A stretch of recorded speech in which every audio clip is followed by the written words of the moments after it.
Sean Salisbury, morning host, Sean Salisbury Show, which is convenient that Sean is hosting that on Sportstalk 790 in Houston, former NFL quarterback and friend of the show. Sean, good morning. Why fire Bill O'Brien now? It had to happen, Dan. And I've probably been knowing how tough it is to play the position, but also know how tough it is to watch coaches. Winning's tough. And I've probably been a little bit more patient with Bill than most people in this city. They've been begging for it for years. But what set me off yesterday morning was maybe this is the reality because this is how he feels, is listen to the press conference after the game when he said, hey, we got a bunch of great guys and we played hard and we didn't give up. It told me it's moral victory Monday and that just getting there is okay. It had to happen now because you got to send a loud message, not only to your coaches and to this city, Dan, but the players are underachieving as well, and I think you put them on notice.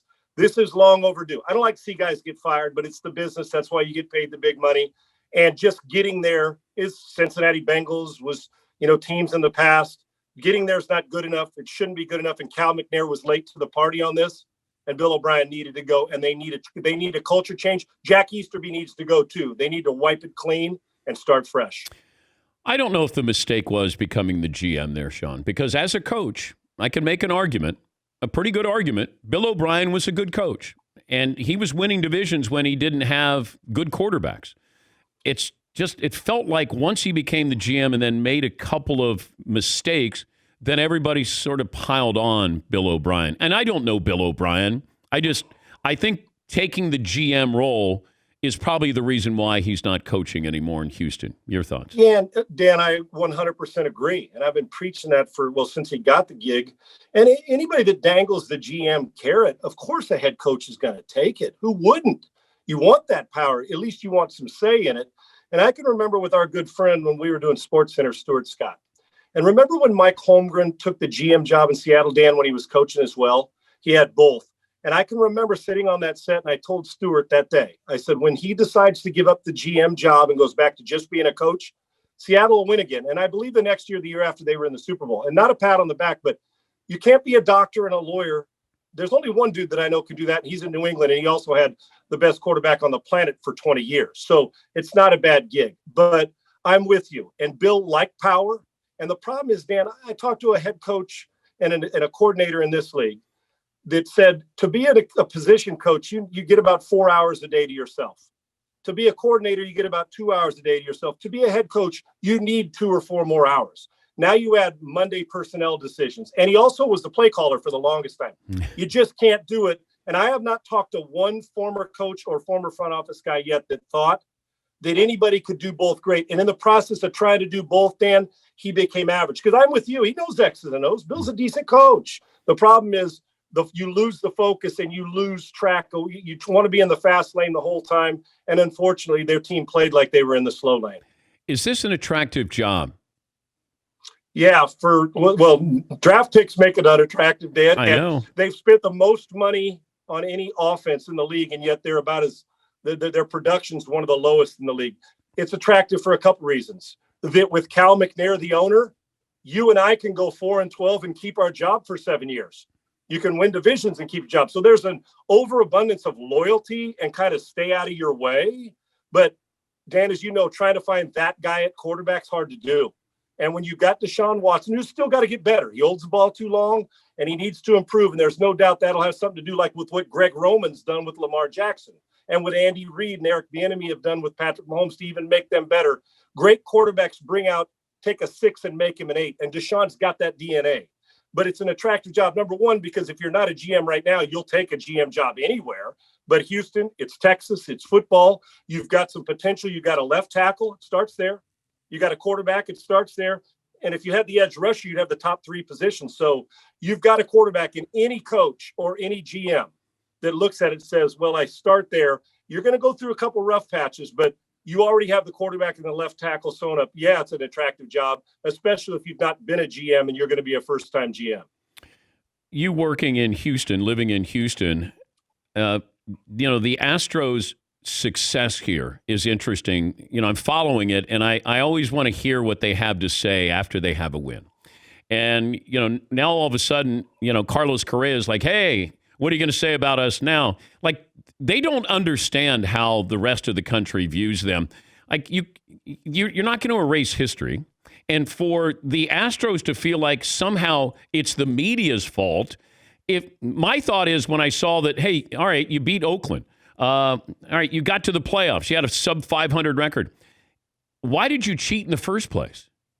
If you're so damn good, why did you cheat in the first place? So why don't they just shut up and play, take your medicine, and maybe you get to a World Series? Dan, I am with you and living in this town. And it's, what's odd is that, this football state, Texas is a football state.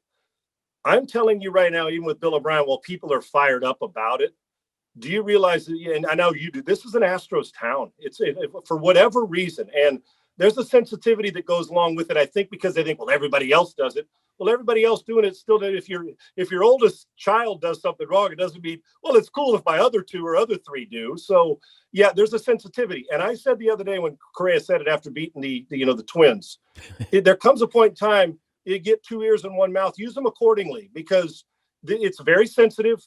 There, maybe it's a history of, we're winning now, and we had a bunch of 100-loss seasons. But you're right. Just I would rather you zip it and keep going and playing well. Because yesterday, when they're hitting, Dan, they're off the hook. They've got this dangerous lineup like the Yankees in baseball. But it grates on me, and I live here because it's like at some point in time, remember, you made your bed, you got to sleep in it. Yeah. And quite frankly, even though nobody likes COVID, you got off the hook a little bit for the simple reason is you didn't have to deal with 40,000 people roasting you for 2 straight years. So they're able to do it, but I would just assume they go win a World Series if they can like this and talk about it after, not on the way there, because, hey, you did it, you deal with it, and then you got to overcome it, and they're still not there just yet. And you've been booed by 40,000 people before. Dan, I get booed in my own home. So yes, I actually have. By the whole, you're having a tough day when people ask you over your career, well, did you get booed? Yeah, more by the home crowd than the visiting crowd. and the home crowd loves the backup quarterback, and you still got booed. Here's what happened, Dan. They say, Sean Salisbury, you going in, Rich Gann, insert, you go in. Then after your first throw, they're saying, oh, gosh, why did we put him in? Our backup quarterback blows. Yeah, so it's the greatest gig in the world as long as they don't expose you. But who was the best quarterback? Who was the best quarterback you defeated? Well, I'm undefeated against Elway. Just ask me, and I remind John. I think I might be the only quarterback in history who's undefeated against Steve Young, Brett Favre, and John Elway, and that's the truth.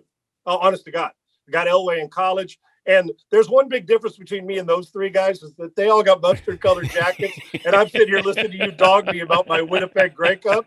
But I did. I beat all 3 of those guys, so they're the best I beat. But I also lost to some guys that you'd say, "Nice, John, way to go! You lost to that guy." There you go. You did have those names ready. Let me tell you something. A little too ready. You know how Bob Costas carries around Mickey Mantle's baseball card? Yeah. I got it laminated in my wallet. Hey, you wanted to see the highlight? Sure, let me get that for you. Yeah, no doubt about it. I've mentioned this before, and you played the position. When Rodgers is playing at a high level, I've never seen a quarterback make it look easier. And that includes Montana, Elway, Brady, even Mahomes now. I don't know what it is. So when you see Rodgers, when he does it like at, he's, oh my gosh. I mean, why does he make it? How does he make it look so easy? Well, doesn't it seem like he's like when he's got something, he knows something that the rest of us don't? Yes. It does. And Dan, I was fortunate to play in the golden era. I just wasn't one of them. Marino and Elway and Kelly and Favre and Montana and Young. You started in Warren Moon. Listen, Marino was the best pure thrower I ever saw. Joe Namath had a great release too. Aaron Rodgers, as quickly as it comes out, Dan, I think it's probably because you think he's kind of casual, but there's an intensity that goes with him. And I think there's very few players at his position that I know take his anger and apply it to not only his own coach saying, oh, really? You drafted a player in the first round? I'm going to show you why he's going to be sitting there for 5 years. I think he bottles it up, and nobody imposes his will on somebody smoother and better. And he's like Fonzie. He did. He's like, it's like Arthur Fonzarelli. It's like, everything's just cool and I do it. But He feels like he knows something the rest of us don't. But watching him throw a football, I'm not sure in the history that I've covered it, played it, or watched it, I've seen anybody throw it quicker, smoother, and with more accuracy and with more confidence on throws no human being has any business to attempt. Off the ground, on the ground, off schedule, on schedule. When he's going like this, there's no better player in the world than him. And Mahomes last night, it wasn't a great performance, but I give a lot of credit to the game plan there with the Patriots. And we'd love to say, boy, now we have the blueprint here. Well, you have to have Bill Belichick. That helps with your blueprint. And the secondary is really good in New England. Can you see teams? Because I would never blitz Mahomes. I mean, the reason why San Francisco was going to win the Super Bowl is they weren't blitzing. They didn't have to blitz Mahomes. That front four was great. And you put pressure and then keep everybody back. Bill basically just said last night, I got 8 defensive backs. I'm not going to put any pressure on you. We'll blitz you twice. Can you see teams like my strategy would be we got to run the ball, limit the number of times he gets on the field, and then I'm just going to make you throw a football into a tight window. Yes, and hope, Dan, that your quarterback matches him, that you got another guy like him on the other side of the ball that could at least score, because he's going to yawn his way to 3 touchdowns. And their game planning is and it's great. It's all fine and dandy, when you got a good scheme on defense. The problem is they got a whole bunch of guys. Their 5th guy is better than their 5th option's like, man, I wish I had him as my 1 or 2 option, and Mahomes knows how to find him. And the sign of a great player is when you can and I've always said this, when you're playing a bad game or by his standards, an average game, and you still find ways to win. And I'm with you, Dan. The best way with a guy like that, if you're going to play single with their speed, he's going to find the open guy. He can take a 9-step drop falling back. He can take a 3-step drop. He can throw a screen. They'll bubble at the goal line with the bubble screen with the tight end. But for me, I'm with you. Peyton Manning used to be great at this. Defensive coordinators, see, they don't believe you have enough patience to go 80 yards 5 times in a game. So they'll make you do it. And a guy like Manning or Breeze has always said, well, I'll match that because I'll be patient. I'll throw the check down 8, 10 times. I'm with you. I can't blitz him because if you don't get to him, you're dead. So what you do is you make him get to the point like all great players do. I threw him 3 checkdowns. I got to force this one and I hope you get a tip ball interception. I would rush 3 or 4 and I would play coverage against him and hope that you got 3 or 4 guys that can at least make him move off his spot sometimes. But I'm with you. Zone, go through your progressions, be patient. If you're going to beat me, you're beating me 17-10. I can't let you beat me 35-21 because if they're in that 28 points or better, there's not a team in football that can touch them. Always good to check in with you, Sean. Thanks for joining us, and we appreciate it. Thank you. And by the way, vanilla dipped cone and chocolate when you take the guys to ice cream. That's for me. I'm in. Yeah. You feel me? Okay. Maybe a couple, maybe some sprinkles on it too. Thanks, buddy. Yeah, Fritzy loves sprinkles. Thank you, Sean. That's Sean Salisbury, morning host of the Sean Salisbury Show. It's Sports Talk 790 in Houston, the former NFL quarterback.